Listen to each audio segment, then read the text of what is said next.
고맙습니다. 오늘 성탄, 성스러운 탄생일입니다. 성경 전체가 거룩한 탄생을 말씀하고 있습니다. 그래서 저희는 어제에 이어서 강해를 이어가고자 합니다. 오늘 우리는 예수 그리스도의 출산을 위해서 또 1년을 잉태하고 왔습니다. 잉태하지 않은 자는 출산할 수 없죠. 그리스도 예수의 거룩한 진리를 오늘 우리의 삶 속에 적용하고 우리의 삶을 통해서 드러나는 이 거룩한 탄생의 축복의 날이 되시기를 하나님의 이름으로 기도드립니다. 42절로 44절 그리고 백성에게 선포하라고 그리고 하나님에 의해 산자와 죽은 삶의 재판장으로 결정되어진 자가 이분이란 것을 증거하라고 나의 삶에게 분부하셨다. 그의 이루고자 믿는 모두를 그의 이름으로 인하여 죄의 삶에서 노임을 취하도록 예언자 3 모두가 이것으로 증거하고 있다. 베드로가 아직 이 해석된 말씀을 전하는데 성령이 말씀 듣는 모든 삶을 접촉하여 덮였다 그랬어요. 우리의 삶이 아니라 나 자신, 우리가 아니라 나의 삶을 통해서 베드로 자신은 자신에게 증거되어진 메시지를 자기 자신과 연결하여 전하고 있습니다. 예수 그리스도의 탄생, 지금 이 지구촌에 있는 베들레헴이 어떤가? 아침에 뉴스를 잠깐 보니까 베들레헴에 아기 예수의 탄생의 행사가 다 멈췄다. 이런 보도를 받았어요. 가자지구, 이스라엘. 지금 지구촌에 있는 그 땅이 어떤 상황에 있느냐는 거예요. 많은 선교사들, 많은 순례자들, 많은 사람들이 성지를 찾고 있는, 그러니까 이 지구촌에 있는 베들레헴에서 탄생하시지 않는다는 것을 하나님은 역력히 보여주고 계시는 겁니다. 행사입니까? 예수 그리스도의 탄생하신 이 크리스마스가 그냥 일개의 행사에 그치고 있다는 것에 믿는 우리들은 다시 한번 이 탄생에 대한 의미를 조명해야 될 줄로 믿습니다. 베드로 나 자신은 말하고 있다. 나 자신에게 명령하셨다. 무엇을 명령하셨나? 소식을 전하라고 명령하셨다. 그러면 그리스도 예수의 탄생은 복음을 전파하는 전파자들에 의하여 다시 탄생되어져야 된다는 거예요. 그러면 다시 탄생되어지려면 반드시 그 복음에, 그 말씀에 의미의 초점을 맞춰야 된다는 겁니다. 의미의 변화에 따라 사람들은 총체적인 삶의 변화까지 일으킬 수 있기 때문입니다. 의미가 전달이 되지 않는데 그 삶이 어떻게 변화가 되어질 수 있으며 어떻게 새롭게 태어날 수 있단 말인가? 지구촌에 있는 베들레헴이 아니라 저와 여러분들의 삶이 베들레헴이어야 된다는 겁니다. 디모데전서 5장 7절로 8절에는 내가 또한 이것을 명하여 그들로 책망받을 것이 없게 하라.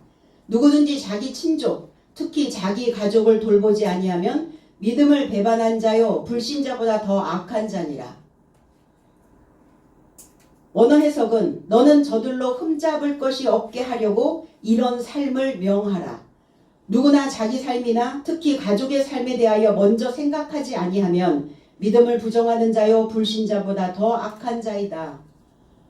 그럼 나와 함께 살고 있는 그 가족의 의미도 있겠지만 성경에서의 이 가족의 의미는 뭘 얘기하고 있는 것일까? 디모데전서 5장 5절로 6절에서는 진짜 과부는 홀로 된 자요 하나님 연결을 소망하여 밤낮 기도와 간구에 머무르나 향락하는 이는 살았어도 죽은 것이다. 엘리야 시대에 3년 반 동안 가뭄이 들었을 때 이스라엘의 과부에게 엘리야를 보내지 않고 시돈 땅에 살고 있는 사르밧에 살고 있는 사르밧 과부에게 엘리야를 보낸 것을 우리는 기억합니다. 보내서 뭘 하라고 했나? 양식을 주고 왔죠. 기름병을 기름이 담겨져 있는 그 병을 채웠고 양식을 채워줬던, 그러니까 나 자신을 돌보고 자기 친족이 아니라 자기 자신, 하나님의 혈통인 내 자신, 그리고 자기 가족, 그 가족은 뭘 돌보라는 거냐? 고아와 과부를 돌보라는 거예요. 그게 우리에게 맡겨주신 가족이라는 겁니다. 과부라고 하는 의미는 버려진 부인이라는 뜻이에요. 황폐되었다, 버려졌다, 버림받았다, 이런 뜻이에요. 그러니까 남편에게는 버려진 자이나 하나님께서는 엘리야를 보내서 참 남편에게 중매한다는 사실을 알았다는 거예요. 그러면 그리스도 예수이신 참 남편을 통해서 그리스도 예수와 우리의 삶을 중매할 수 있는 중매장이가 있는데, 그 중매장이가 누구냐? 오늘 베드로 사도요. 그 12사도의 길을 가고 있는 자들이 중매장이의 역할을 하고 있다는 겁니다. 나는 그리스도를 너희의 삶에 중매하려 함이라. 바울 사도는 그렇게 말씀하셨거든요. 그리고 중매를 어떻게 하느냐? 기록되어져 있는 하나님의 말씀을 가르치는 겁니다. 그래서 배워서 하나님의 도움을 기다려야 된다는 거예요. 그렇지 않고 있다면 불신자보다 더 악한 자이다. 중매 서지 않고 있다면, 말씀을 통해서 돌보지 않고 있다면, 아버지가 없고 남편이 없는 자를 말씀을 통해서 중매하지 않고 있다면 너는 불신자보다 더 악한 삶이 될 수 있다. 버림받았다라는 것은 이름을 갖지 못했다는 거예요. 그래서 이름을 줌 없이 아무개, 무엇 이렇게 부르는 거죠. 내 이름이 아니라 아무개의 엄마로 불려지는 거죠. 우리나라 여성들은 특히 더 그렇지 않나요? 결혼을 하면서 자기 이름을 갖지 않습니다. 그리고 살고 있는 거주지의 이름을 붙이죠. 뭐 안성댁 뭐 이런 거 얘기하잖아요. 서울댁, 뭐 인천댁. 이름이 인천댁입니까? 안성댁입니까? 경기댁입니까? 의정부댁입니까? 그러니까 그 이름 없이, 이름이 주어지는 것이 없는 자를 과부라고 얘기하는 거예요. 그러면 그리스도 예수가 오셨을 때 우리는 이름이 주어졌다는 거예요. 그리스도의 남편, 누구누구의 남편, 누구누구의 아내, 그 남편이 있는 자의 아내라는 거예요. 사르밧이라고 하는 의미는 재련하다라는 의미를 가지고 있습니다. 재련하다. 근데 이 과부가 이방의 과부로서 하나님을 향하여 소망하고 하나님을 향하여 결실하고 하나님을 향하여 연결되어지고자 밤낮 기도와 강구에 머무르고 있는 자도 있고, 향락에 머물러서 자기의 즐거움을 쫓아다니며 신앙생활을 하고 있는 죽은 삶도 있다는 거예요. 살아있는 자들의 재판장으로 탄생하신 그리스도 예수를 우리는 이해할 수 있는데, 죽은 자의 재판장으로 탄생되었다는 거 우리가 어떻게 이해할 거냐는 거예요. 그러니까 죽었다라고 하는 의미는 자기의 즐거움만을 쫓아다니는, 자기의 쾌락만을 원해서 살고 있는, 그래서 신앙생활을 그렇게 하고 있는 자들을 죽었다라고 성경은 그렇게 기록하고 있습니다. 사르밧은 왜 살았다는 거예요? 사르밧에 살고 있는 이 여인은, 이 과부는 재련하는 거예요. 자신을 재련하고 있는 과부가 참 과부다. 재련이라는 게 뭡니까? 광석을 용광로에 녹여서 그 곳에 함유되어져 있는 금속을 뽑아내는 것을 재련이라고 말합니다. 그러면 사람 속에 들어있는 그 귀한 금속들을 녹여서 흘러나오게 하려면 재련해야 된다는 거예요. 그래서 우리에게 불을 던지러 왔다 이렇게 표현하십니다. 불이 붙지 않으면 재변되지 않죠. 내 안에 이미 저장되어져 있는, 잠재되어져 있는 그 능력들을 한 번도 꺼내보지 못하고 쓰지 못하고 죽는 사람들이 너무나 많아요. 아, 저는 그거 잘 못합니다 이렇게 얘기하죠. 한 번도 그렇게 해본 적 없습니다. 이미 다 있는데 꺼내 써보는 거예요. 그럼 꺼내 쓰지 못하고 있다는 건 늘 같은 패턴으로 살고 있다는 것은 죽은 자고, 죽었다라고 하는 것은 불이 붙지 않았던 거고, 불이 붙지 않았다라는 것은 그 금속을 녹여서 끌어낼 수 있는 힘을 잃어버린 자의 모습이라는 겁니다. 그들이 누구여야 되느냐? 하나님을 믿고 있는 백성들이어야 된다는 거예요. 그 하나님을 믿고 있는 그 백성들의 삶 속에서 그리스도 예수가 탄생되지 않으면 재련할 수 없다라는 겁니다. 그래서 지을제, 단련할 련자입니다. 재련이라고 하는 의미는 하나님의 말씀을 통해서 불같이 던져지는 그 교훈을 통해서 내 자신을 단련하고 지어내는 자에게만 예수 그리스도이신 남편이 잉태되어질 수 있다는 거예요. 그럼 잉태되어졌다면 낳는 날이 있겠죠. 10개월이 되면 낳습니다. 우리 삶에서 열이 되어지면, 내가 10이 되어지면, 내가 부유해지면, 내가 풍성해지면, 가득 채워지면 낳는 거예요.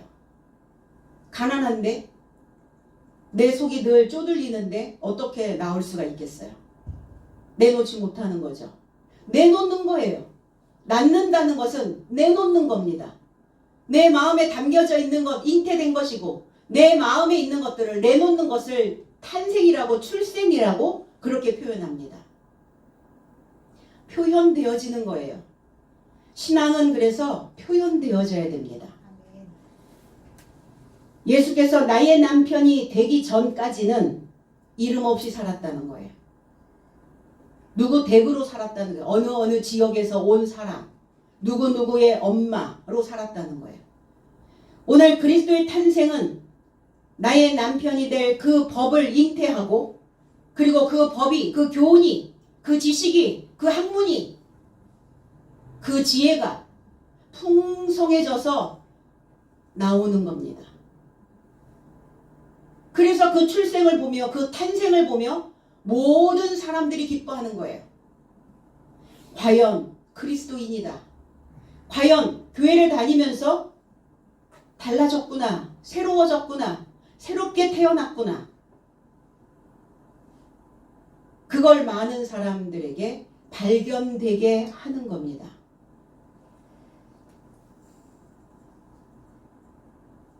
그래서 산자의, 때로는 죽은 자의 재판자, 산자는 그 남편의 법으로 지어져 가는 자고, 죽은 자는 자기의 쾌락을 위해서 살고 있는 자입니다.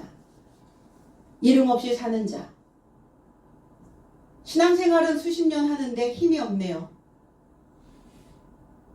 내 입에서 읊조리고 있는 말은 똑같은 패턴의 말, 똑같은 언어의 수준. 환경에서도 우리가 살고 있는 이 물질계의 환경은 우리가 원하는 만큼 바뀌지 않습니다.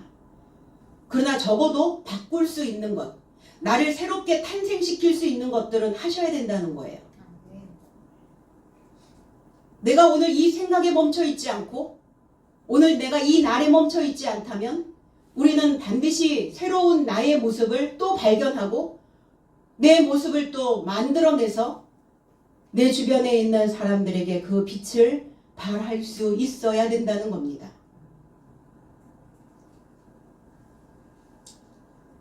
그래서 이름 없이 살고 있는 자. 이름이 없다라는 것은 그 사람의 삶의 가치가 없는 거죠. 이름이 없다라는 것은 의미가 부여되어져 있지 않다는 거예요. 신앙생활이. 자, 이게 어떤 그 갤럽 조사를 했어요. 사람들에게. 사람들은 삶의 의미를 어디에 두고 사는가? 쭉 조사를 했더니 뭐 가족의 의미인가? 아니면 돈의 의미인가? 아니면 사람과의 관계인가? 아니면 내가 어떤 일하는 거에 의미를 두고 사나? 아니면 때로는 종교인가? 가장 높은 게 뭐고 가장 낮은 게 뭐냐면 가장 높은 건 내가 내 자신이 무엇인가를 하고 성취할 때 내가 무엇인가를 만들어내는 그 삶의 의미에 가장 높은 퍼센트가 올라갔고 내가 믿는 신, 내가 믿는 종교, 그 종교는 1%. 그렇다는 거예요, 사람들이. 내가 믿는 하나님은 1%밖에 안 되는 거예요, 그 의미가. 근데 거꾸로여야죠. 내가 내 삶을 성취하고 내가 내 삶을 새롭게 만들어내기 위해서는 하나님 안에 하나님의 그 삶 속에 의미를 두어야 된다는 거예요. 잘못 배우고 있으니까. 잘못 가르치고 있으니까. 그냥 그리스도의 탄생은 행사하는 것에 국한되어져 있으니까. 2000년 전에 태어났던 예수 그리스도의 탄생을 축하하는 그 축하의 날. 그러면 탄생을 축하하는 겁니까? 아니면 제삿날을 지내는 겁니까? 오늘 탄생되어야 탄생일인 거죠. 오늘 출산해야 출산일이 되어지고 생일이 만들어지는 것이지 2000년 전에 이미 돌아가신 그리스도 예수의 탄생을 축하하는 무대라니 말이 안 되는 거죠. 뭘 제사만 지내고 있는 거예요. 뭐는 안 하면서. 하나님을 믿는 이 교회들이 하나님을 탄생시키지 않는 날이 되어 있으면서 그냥 무대 위에 올라가서 연극이나 하고 무대에서 무엇인가 보여주기 위한 홍보나 하고 거기에 그냥 끝쳐버리는 거예요. 뭘 가르쳐야 하는가? 어린아이들서부터 뭘 가르쳐야 되는가? 네 생각은 멈춰있지 않고 항상 새로운 것들을 발견하고 새로운 것들을 향하여 갈 수 있어야 된다. 너의 삶 속에서 새로운 것들이 나와줘야 탄생되어져야 그래야 그리스도 예수도 너의 삶과 맞물려서 그리스도 예수의 탄생이 되어줄 수 있다. 그걸 가르쳐야 되는데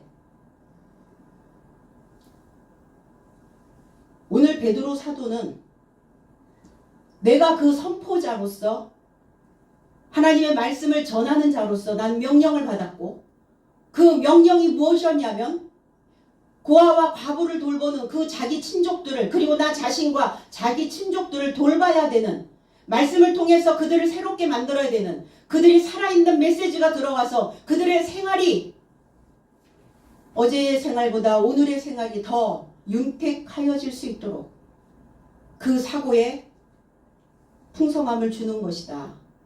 그것이 전파자들이 해야 되는 일. 죽은 역사가 아니라 그 역사를 일깨워서 살아낼 수 있는 그 역사를 만들어서 그러려면 전파자의 메시지가 살아있어야 된다는 거예요.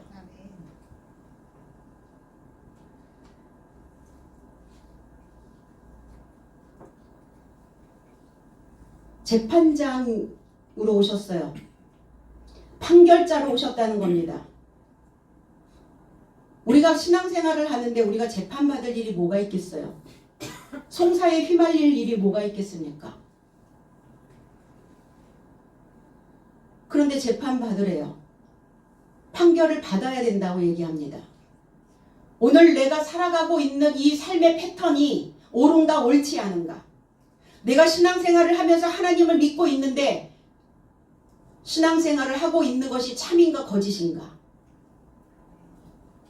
나는 이 신앙생활을 하는 이 삶 속에서 어떤 의미를 부여하고 믿고 있는가? 판결받아야 된다는 거예요. 식별해야 된다는 겁니다. 판결은 왜 판결을 합니까? 왜 재판을 받습니까? 판결을 통해서 식별하고 구별하는 겁니다.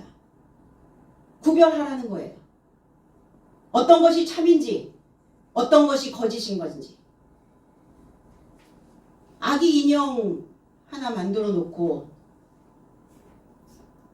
그냥 이렇게 무대 꾸미고 구유 꾸미고 그리고 거기다 인형 갖다 놓으면 그 인형이 아기 예수입니까?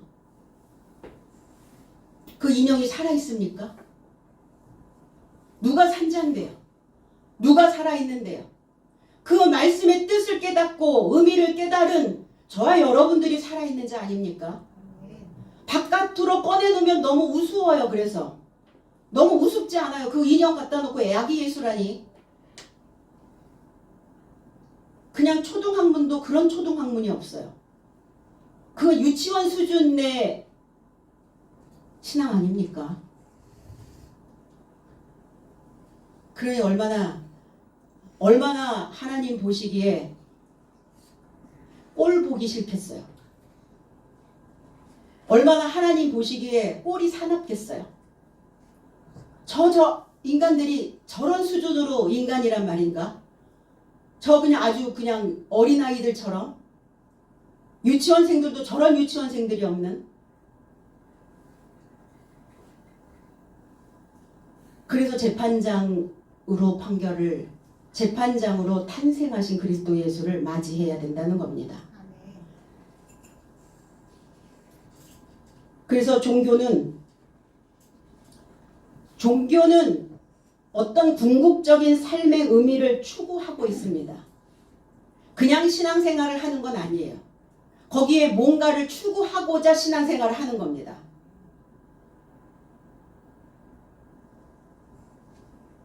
그러면 내가 하나님을 믿는 것인지 아니면 종교 교리를 믿는 것인지 구별되지 않으면, 판결을 받지 않으면 사람의 종으로 살게 됩니다.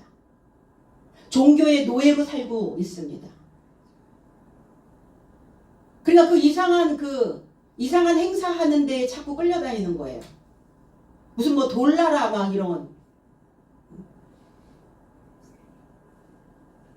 오지에 다 끌려가가지고 인간의 노예로 새벽이면 일어나가지고 다 농장에 가서 일하고 빠져나올 수도 없고, 브라질 어디에 뭐 여의도에 뭐 40배? 그 땅을 그 교주가 만들어서 몇백 명을 끌고 갔잖아요. 여전히 그렇게 살고 있는 거예요. 종교 교리에 빠져 있으면. 그럼 재판 받으셔야죠. 법이 없는데 근데 뭘로 재판을 받을까? 신앙생활을 하는 사람들이 의미를 찾지 않으니까, 말씀 안에서, 그리스도 안에서 의미를 찾고 있지 않으니까. 의미라는 것은 뭐예요? 뜻의 만미자예요. 뜻을 찾지 않고 맛을 느끼지 못하니까 삶의 의미도 만들어지지 않는 거예요. 그럼 성경을 어떻게 전할 거냐고요? 성경을 그냥 문자 그대로 전하면 이게 이상한 꼴이 만들어지는데, 의미를 담지 말아요? 삶의 의미를 담지 마라? 삶의 의미가 없으면, 말씀의 의미가 없으면 뭘로 이거를 전달할 거냐고요? 예수 그리스도의 탄생과 나의 믿음은, 믿음과의 관계 속에서 나는 과연 어떤 의미를 두고 사는가? 그냥 신앙은 신앙일 뿐 삶이 아닌가요? 하나님을 아는 일에 우리는 얼마나 우리의 마음들을 두고 살고 있는가? 오늘 하나님을 향해 간절히 나의 삶의 의미를 찾을 수 있도록 오늘 성탄절기에 우리는 다시 한번 생각을 해봐야 될 줄로 믿습니다. 그래야 재판장으로 탄생하신 예수님을 우리는 증거할 수 있는 거예요. 살아있는 메시지입니다. 맨날 강대상에 올라가서 나도 알지 못하고 여러분들도 알지 못하는, 한 번도 본 적이 없는, 이름만 들은 어떤 사람에 대하여 계속 이야기를 한다고 생각을 해보세요. 근데 내가 만난 적도 없어. 그냥 그 이름 석자만 알 뿐이야. 그 사람이 어떻게 살았는지 그냥 구전되어져 있는 것만, 전해 내려오는 메시지만 있고, 나하고 상관없는 그 사람의, 그의 스토리를, 히스토리를, 그 역사를 계속 듣고 있다면 어때요? 어떨 것 같아요? 재미없어 덮어버리죠. 재미없어서 귀를 막습니다. 나하고 상관이 없는 메시지는 들리지 않게 되어 있어요. 들을 수도 없어요. 한두 번은 들어주겠죠. 그러나 그 다음부터는 뻔하기 때문에 듣지 않게 된다는 거예요. 관심 받게 된다는 거예요. 그럼 오늘날 어떻게 되었나? 오늘날 다윗의 동네에 예수 그리스도가 탄생되었다는데 오늘날이래. 오늘날. 그 날이 오늘이 저와 여러분들의 날이 되어져야 되고 그 다윗이 저와 여러분들의 삶이 되어져야 되고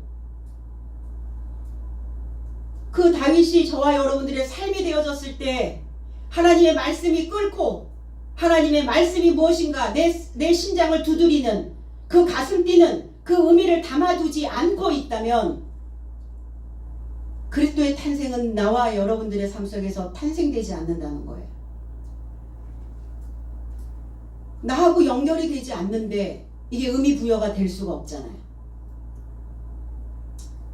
그러니까 연결하라고 하니까 이제 거북스럽기 시작하죠. 거북해. 속이 거북해. 소화가 안 되니까. 더부룩해. 듣기 쉬운 메시지로 쏙쏙 들어가야 되는데 그러니까 불편해지기 시작하고. 왜? 변화가 내가 달라져야 되니까 변화를 꾀해야 되니까 힘들고 버거운 거예요. 그러니까 쾌락을 향해서 가는 겁니다. 그늘 과부예요. 이름 없습니다.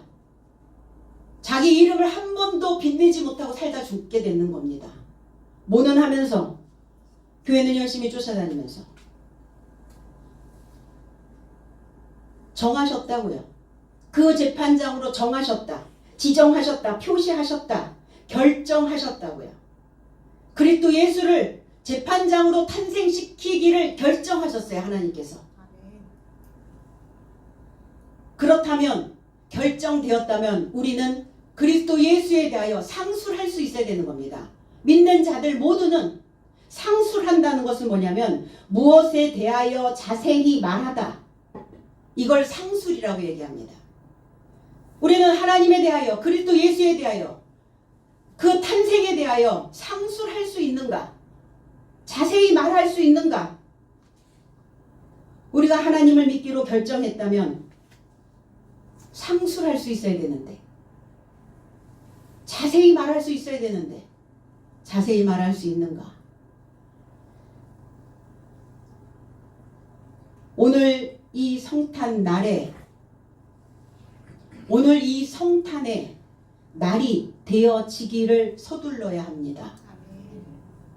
내가 거룩한 탄생이 되지 않고 있는데 저와 여러분들의 삶에서 탄생이 일어날 수가 없잖아요. 내가 거룩해져 있지 않는데 내가 씻겨져 있지 않는데 나는 늘 과거에 머물러 있는데 했던 것 또 하고 했던 것 또 하고 똑같은 패턴으로 계속 돌아가고 있는데 저와 여러분들의 삶에서 어떻게 출생이 될 수 있겠냐고요.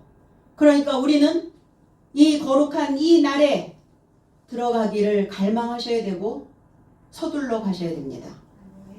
누구처럼? 마리아처럼요. 모반자입니다. 반역자입니다. 반역하고 모반했기 때문에 쓴맛이 올라올 거예요. 무엇으로부터 모반이고 무엇으로부터 반역입니까? 거칠해. 표면적으로 믿었던 그 신앙 이제 내 속으로 끌고 들어와야 되니까 쓴맛이 올라옵니다. 무엇으로부터 반역입니까? 과거의 삶으로부터 반역입니다. 제발 2023년도에 오늘 크리스마스를 통해서 오늘 예수 그리스도의 탄생을 통해서 오늘 우리는 다 어제의 날을 모반하고 오셔야 될 줄로 믿습니다. 그래서 멈춰서 보는 거예요. 내가 그동안 어떤 패턴으로 신앙생활을 해왔으며 그 신앙생활을 해왔던 그 패턴이 내 삶에는 어떤 의미를 가져다 줬는지 잠깐 멈춰서서 그 길이 아니었다라면 도리질하세요. 앞으로 내가 이렇게 갈 것이 아니라면 오늘 우리는 도리질하셔야 됩니다. 그래서 가르치잖아요. 애들한테. 아닌 건 아니라 하고 도리도리 맞는 건 맞다고 하고 짝짝꿍. 우리도 하셔야죠. 우리도.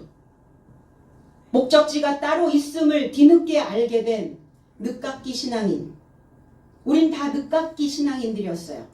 그러니까 늦깎이 신앙인인데 여기서 또 더 지체되면 안 되잖아요. 이제 바르게 만들어진, 결정되어진, 그리고 자세하게 설명되어진, 그 상술되어진 그 메시지를 가지고 이제 곧장 가셔야 된다는 겁니다. 어딜 돌아 또 어디를 굽이굽이 또 맴돌고 가실래요?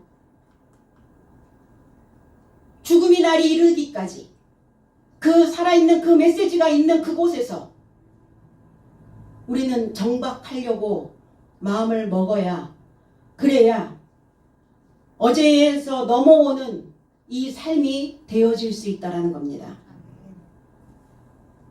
어제에서 넘어오는 그 날이 쓴 거예요. 우리에게는. 어제를 내가 반역하지 않고 어제를 내가 모반하지 않았다면 우리는 오늘 넘어올 수가 없었어요. 오늘 넘어오지 않으면, 내 생각이 뒤바뀌지 않으면 오늘 우리는 그리스도 예수의 탄생을 경험하게 되지 못하게 된다는 겁니다. 오늘 담을 그릇을 만들기 위해서 뭐 하셔야 됩니까? 두루뭉술 되어져 있는 우리의 그 넓은 판을 톱질해야죠.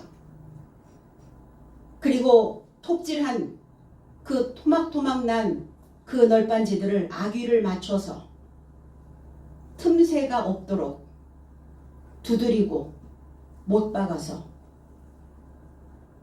그리고 오늘 새롭게 경험되어지고 새롭게 이해되어지고 깨달아진 이 말씀으로 악교치를 하셔야 될 줄로 믿습니다. 그 이름을 힘입었다. 그 이름이 뭐냐? 단련된 진리라는 뜻이에요. 쉔이란 단어, 히브리어에서 분리우다, 통칭을 부여하다. 통칭, 그리스도인 통칭입니다. 두루 쓰여 부르거나 불려지임, 통할 통, 일컬을 칭. 그리스도인이라고 하면 어디 가든 다 통합니다. 아, 교회 다니는 사람, 신앙생활 하는 사람, 크리스찬, 통칭이에요. 마태복음 1장 21절에 아들을 낳으리니 이름을 예수라 하라. 이는 그가 자기 백성을 그들의 죄에서 구원할 자이심이라. 23절 보라 처녀가 잉태하여 아들을 낳을 것이요 그 이름을 임마누엘이라 하리라. 번역한즉 하나님이 우리와 함께 계시다 함이라. 25절 아들을 낳기까지 동침하지 아니하더니 낳음에 이름을 예수라 하니라.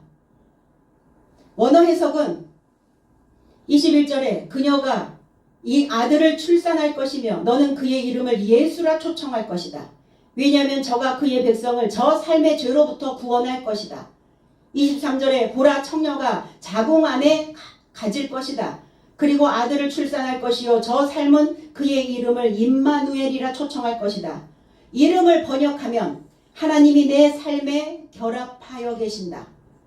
25절 그리고 그는 그녀의 장자 아들을 출산하기까지 그녀를 알지 못하더니 그가 그의 이름을 예수라 초청하였다. 그 이름이 뭐냐? 예수라 하라가 아니에요. 예수라 초청하라. 초청은 아무나 할 수 있는 사람들이 아닙니다. 초청장을 받은 자만이 초청이 됩니다. 초청이 뭡니까? 초청장이 어디에서 발부가 된다는 얘기입니까? 말씀 66권이 그리스도 예수를 임마누엘을 초청하는 초청장입니다. 그러면 잘못 기록하면, 잘못 쓰여지면 엉뚱한 데로 가겠죠. 주소지를 잘못 기록하면. 내가 분명히 이 말씀에 대하여 알지 못하면 그 초청장은 다른 데로 갑니다. 내가 내 주소지를, 내 본거지를 제대로 알려주셔야죠. 요셉은 의인이었어요. 요셉은 의인으로 있는 자라 마리아를 곁에 보여주기를 원치 않아 그녀를 가만히 풀어주려고 결의하였다 그랬어요. 요셉의 법에서 풀어주려고. 요셉이 붙잡고 있으면 그리스도 예수를 출생할 수 없으니까 요셉은 마리아를 알지 못했다고요. 성령으로 잉태되어진 그 성령이 진리가 무엇인지 알지 못했다고요. 그러니까 감당이 안 되니까, 이해가 안 되니까 그냥 내 법에서 그냥 풀어주면 뭔가 어떠한 상황이 벌어지겠지라고 생각했던 거죠. 로마서 3장 9절로 10절의 원어 해석은 그런즉 내 삶이 무엇을 선점했느냐? 전혀 아니다. 유대인이나 헬라인이나 모두 죄에 속해 있음을 나의 삶이 앞서 증명하였다. 기록되어진 바 의인은 없으니 하나도 없고 이해하는 자도 없고 하나님을 연구하는 자도 없다. 개역성경에는 10절에 의인은 없나니 하나도 없고 깨닫는 자도 없고 하나님을 찾는 자도 없고 라고 기록이 되어져 있어요. 하나님을 깨닫는 자, 하나님을 찾는 자가 아니라 하나님을 이해하는 자도 없고 하나님을 연구하는 자도 없다고요. 배워야 이해가 되죠. 배우지 않는데 이해가 되고 깨달아집니다. 이해가 안 되는데 깨달음이 됩니까? 이해도 되지 않았는데 어떻게 깨달음이 돼요? 가르침을 받지 않았는데 어떻게 이해가 됩니까? 연구를 안 했는데 어떻게 이해가 될 수 있어요? 찾는 자가 아닙니다. 찾는 자는 많잖아요. 하나님을 찾는 자, 너희가 주여 주여 하는 자마다 다 천국에 이르를 수 없다라고 말씀하신 이유는 뭐냐고. 찾기만 한다는 거예요. 하나님을 찾기만 해. 찾는 자가 아니라 하나님을 연구해야 된다는 거예요. 하나님을 이해할 수 있도록 배우고 가르침을 받아서 하나님을 연구하는 자가 의인이라는 거예요. 죄의 삶에서 풀어질 수 있다는 겁니다. 그 의인의 삶에서 탄생하시는 거예요. 의로운 자의 삶에서 지금은 나의 육체 안에 진리의 영으로 잉태되어져서 배우고 연구해서 그 살아있는 생명의 말씀을 낳는 겁니다. 성령으로 잉태하셨다잖아요. 성령으로. 2000년 전에는 육체로 오셨지만 지금 2023년을 믿고 있는 현재 우리가 신앙생활하고 있는 우리에게는 그 진리의 성령을 육체 안에 주시는 거예요. 육체 안에.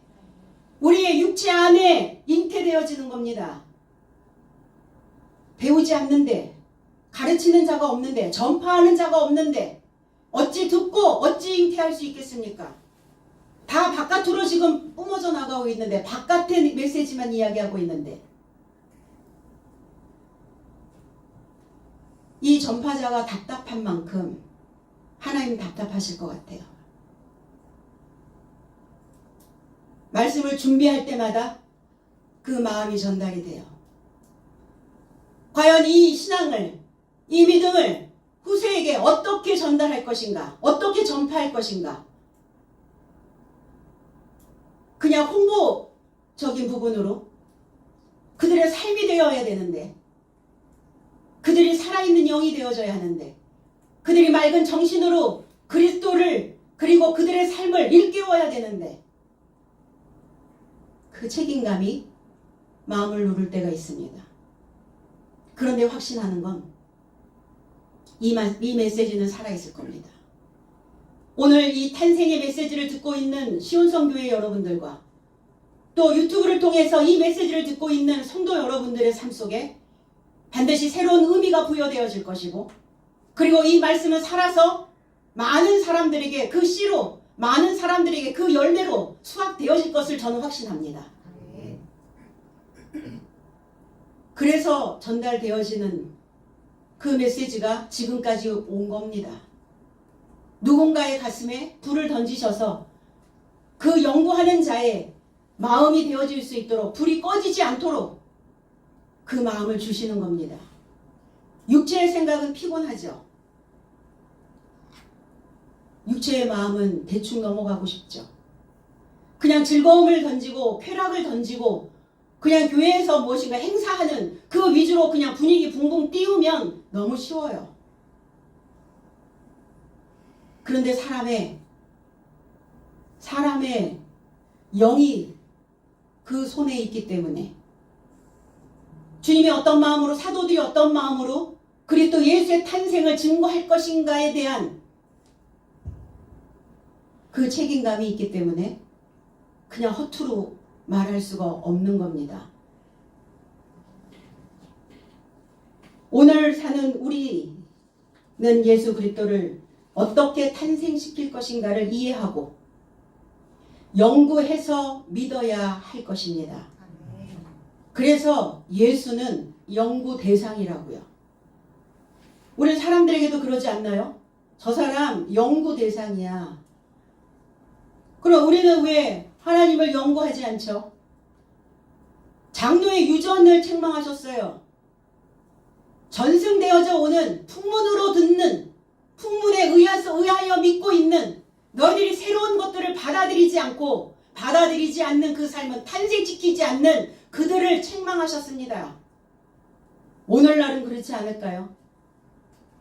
오늘 그리스도 예수를 연구해야 이해되어질 것이고, 이해되고 연구하는 자만이 그 이름을 초청할 수 있게 될 것입니다. 그 초청을 한 자는 묶여있는 삶으로부터, 죄인으로부터 구원이라는 거예요. 죄는 왜 죄입니까? 빗나가 있다는 거예요. 말씀에서 빗나갔다는 거예요. 하나님의 의도에서 빗나가 있다는 거예요. 하나님의 뜻에서 빗나가 있는 겁니다. 그게 죄입니다. 한쪽으로 기울어지거나 쏠려 있어요. 종교성에, 너무나 큰 종교성에 사람들이 다 거기에만 쏠려 있어요. 예언자에 의해서 구전되어진 그 말씀이 채워지게 하려고 말씀으로 잉태하게 하시는 겁니다. 거룩한 영을 잉태하는 삶, 현재에 사는 우리는 베들레헴이어야 해요. 떡집입니다. 무슨 떡을 만드는 곳입니까? 양식이죠. 어떤 양식? 나는 하늘로서 내려오는 살아있는 떡이다. 이렇게 말씀하셨잖아요. 살아있는 떡. 살아있는 떡이라는 것은 우리를 일으켜 세우는 떡입니다. 우리의 생각에, 우리의 가슴에 불을 붙이는 떡이어야 해요. 그 양식이어야 됩니다. 그래서 전쟁하는 집이라는 거예요. 베들레헴, 전쟁하는 집이 돼야 나의 베들레헴에서 탄생하시는 거예요. 이건 뭐지? 이건 뭘 얘기하고 있을까? 성경에 기록되어져 있는 이 말씀은 도대체 어떤 의미일까? 어떤 뜻이 담겨져 있을까? 이걸 알고자 연구하는 이 자체가 전쟁하는 거라는 거예요. 뭘 아는 것이 그냥 자연스럽게 들어오지 않잖아요. 그걸 알기 위해서는 내가 가지고 있는 것들을 죽여내지 않으면, 내가 가지고 있는 그 개념들을 높여내지 않으면 들어오지 않는다는 거예요. 그게 전쟁인 거예요. 이미 터잡고 있는 그러한 생각들과의 전쟁. 그래서 나의 베들레헴에서 탄생되어져야 돼요. 전파자들의 삶에 그 전쟁하는 그 영적 전쟁이라고 말은 하잖아요. 그렇게 영적인 전쟁이다. 이 땅이, 우리가 살아가는 이 시대가 영적 전쟁을 하는 시대야 라고 말은 해요. 그런데 영적 전쟁이 무엇인지에 대하여 풀어주지 않는다는 겁니다. 참을 가지고 참을 받아들이기 위한, 진짜를 내가 소유하고자 하는 전쟁이라는 겁니다. 그래서 얘기하잖아요. 우리나라는 무슨 전쟁? 입시 전쟁. 입시, 들립, 시험할 시. 그 시험에 들어가는 거, 입학할 사람을 선별하기 위해서, 입학시키기 위해서 치르는 시험을 입시라고 이야기하는데, 입시가 전쟁이래요. 그러니까 전쟁이라고요. 그리스도 안에 들어가고자 하는, 하나님 나라 안에 들어가고자 하는 입시를 우리는 치르고 있는 겁니다. 전쟁 치르지 않는 자들에게는 탄생은 있을 수 없죠. 베들레헴이 되지 않고 있는데 어떻게 그리스도 예수의 탄생이 될 수 있어요? 그냥 행사만 보는 거죠. 그냥 공연만 보는 거예요. 공연. 베드로 사도가 말할 때에 그랬어요. 베드로 사도가 말하는 이 말은 흐레마입니다. 흐르게 하다, 뭐뭐하게 만들다. 흐레마의 말씀은 물처럼 흐르다. 변호사, 연사라는 뜻도 가지고 있어요. 이 흐레마의 말씀은. 변호사. 분명하게 그 법을 통해서 그 죄인들을 변호해내는, 그리고 분명하게, 명백하게, 똑똑하게 해설해주는, 어떤 주제를 가지고, 어떤 논제를 가지고 이야기해주는, 이걸 흐레마라고 말합니다. 모모하게 만들다. 뭘 하게 만들겠어요? 그리스도 예수의 형상이 되게 만드는 것이고 하나님의 참 진리가 되게 만드는 것이고 거룩한 성령을 잉태하여 그 거룩한 탄생을 할 수 있게 만드는 이게 흐레마의 말씀이라는 거예요. 마가복음 9장 32절에 그러나 제자들은 이 말씀을 깨닫지 못하고 묻기도 두려워하더라. 배우는 과정 속에 있는 제자들이 이 말씀, 흐레마의 말씀을 깨닫지 못하고 원어 해석은 그러나 제자 삶은 그 말씀을 그 해석을 깨닫지 못하고 그를 탐문하기를 두려워하더라. 내가 그동안 신앙생활을 해왔던 내용들이 있을 거 아니에요. 제자들도. 그러니까 새로운 메시지가 뭐뭐하게 만드는 생각들을 부숴내게 만드는 그들의 생각들을 하나님의 법으로 새롭게 만드는 깨끗하게 만드는 그러니까 내가 그 메시지에 대하여 아직 그 말씀에 대하여 해석된 말씀에 대하여 내가 아직 깨닫지 못하고 이해가 되지 않습니다. 과연 그리스도 예수가 누구신가에 대하여 탐문하는 것이 그걸 물어보기조차도 두려웠던 거예요. 그 제자들도 그랬다고요. 배우고 있는 제자들의 상황도.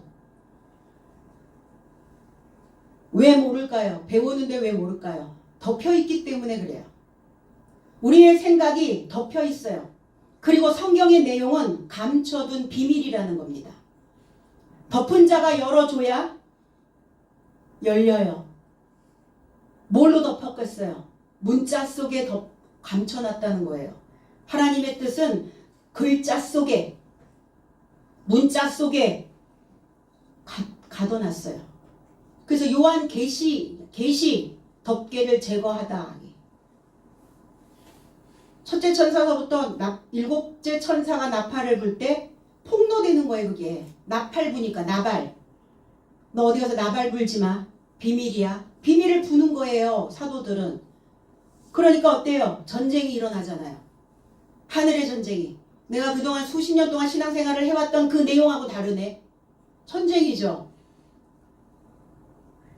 새로이 탄생되는. 그래서 문자가 해석될 때 지진이 납니다. 지금까지 내가 뭘 믿은 것인지. 그러니까 뭘 믿은 거지? 그럼 회개해야죠. 회개.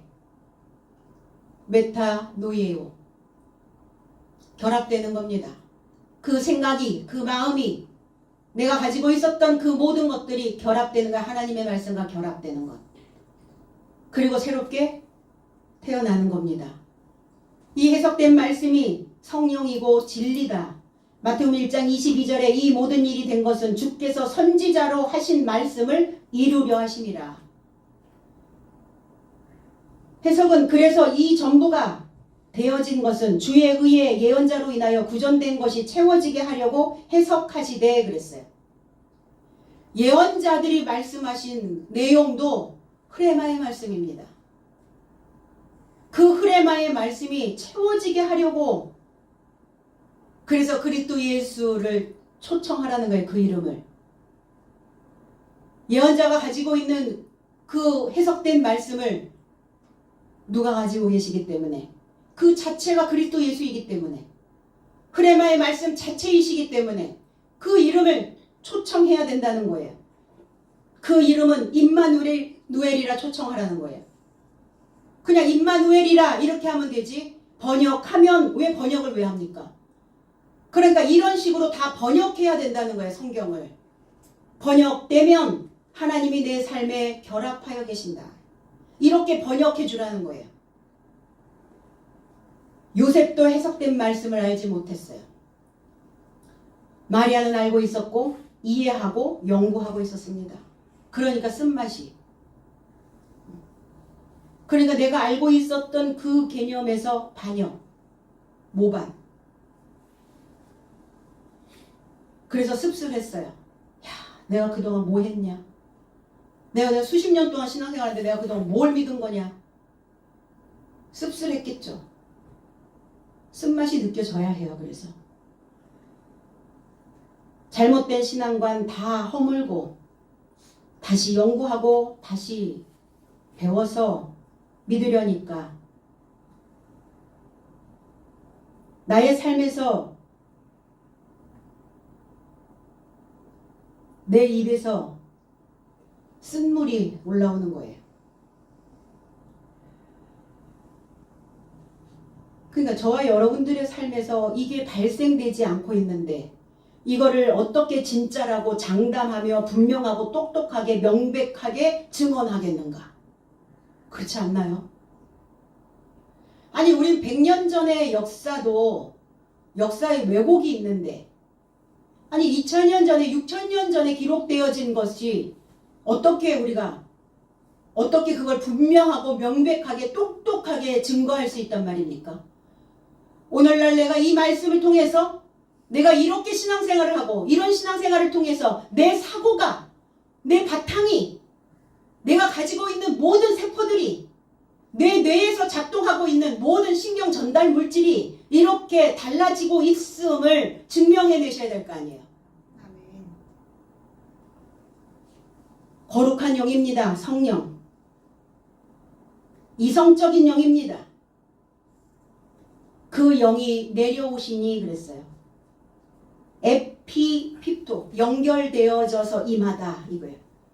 들이닥치다 이런 뜻이에요. 그냥 가만히 살포시 흰눈 내리듯이 살포시 내려오는 게 아니에요. 성령은 덮쳤다고요. 들이닥쳤다고요. 신랄하다 이런 뜻도 가지고 있어요. 신랄이 뭡니까? 매우 매섭고 날카롭게. 그럼 신랄이라고 하는 단어는 매울신, 매울날 이런 뜻이에요. 그럼 거룩한 영은 어떻게 온단 말입니까? 매운맛으로 온다는 거예요. 매운맛 좀 보셨습니까? 네. 왜 매운맛을 좋아하죠? 호호 불면서 왜 매운맛을?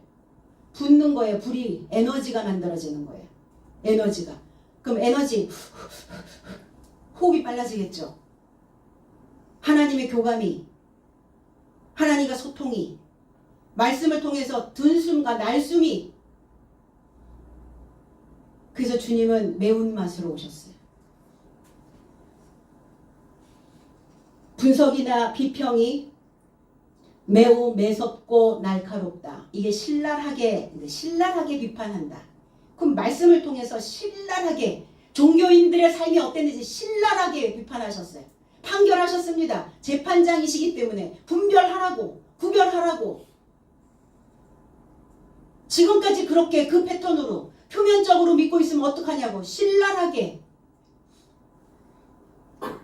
오늘 예수님의 탄생은 저와 여러분들의 삶을 구별하게 하셔서 내가 빗나가 있는 어디에 매몰되어져 있는 어디에 비껴가 있는 이런 죄의 삶에서 의로운 삶으로 우리를 건져내시려고 그리고 우리의 그 이름 안에 그리스도 예수의 이름 안에 우리의 이름을 담아두시고 그 담겨진 자들을 통해서 다시 그리스도 예수는 초청되시고 창세기서부터 계시록까지 구전되어진 예언자들이 증거하신 이 해석된 말씀으로 우리의 삶이 가득 채워져서 완성되어지고 10달이 채워져야 우리는 탄생할 수 있는 것처럼 이 구전되어진 이 흐레마의 말씀이 가득 채워져서 풍성해졌을 때 우리는 우리의 삶 속에서 그리스도 예수를 출생하는 그 축복이 임하게 될 줄로 믿습니다. 오늘 이날 그 맛을 보시고 그 의미를 되살리시는 우리 모두가 되어지시기를 나사렛 예수 그리스도의 이름 안에서 축복드립니다. 기도합니다.